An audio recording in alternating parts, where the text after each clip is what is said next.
Course നടത്തിയതിന് കൂടുതൽ കുട്ടികൾക്ക് ജോലി സാധ്യത ഉണ്ടാക്കി കൊടുക്കാൻ സംരംഭമുണ്ട് എന്ന് മനസ്സിലാക്കും. ഞാൻ പറയുന്നത് ഈ രംഗങ്ങളിൽ മാത്രമല്ല, സാങ്കേതിക രംഗത്ത് അസാപ്പ്, ഇപ്പോൾ ഗവൺമെന്റ് തന്നെ അസാപ്പ് ടെക്നിക്കൽ രംഗത്ത് നിങ്ങളുടെ സാങ്കേതിക പരിശീലനം. ഞാനിതിൽ കാണുന്ന ഒരു കാര്യം, നിങ്ങൾ ഇവിടെയുള്ള ഈ മെഡിക്കൽ കോഡിംഗ് രംഗത്ത് പ്രവർത്തിച്ച് പരിചയിച്ച് ആ പരിചയത്തിന്റെ മേലെ നിങ്ങൾക്ക് ലോകരംഗത്ത് ഇന്ത്യയിൽ തന്നെ എളുപ്പം ജോലി ലഭ്യമാക്കാൻ കഴിയുമെങ്കിൽ ആ വിദ്യാഭ്യാസം വളരെ ഫലപ്രദമായി. അതുകൊണ്ടാണ് ഞാൻ നിങ്ങളുടെ ഈ സംരംഭത്തെ അങ്ങേയറ്റം പ്രോത്സാഹിപ്പിക്കുന്നത്.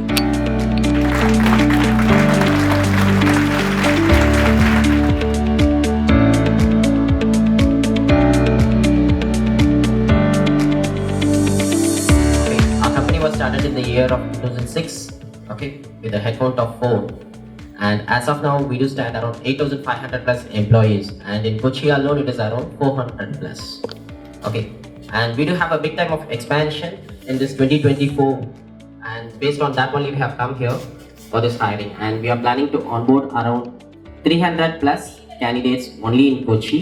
Apart from Kochi, we also have our office presence in multiple locations.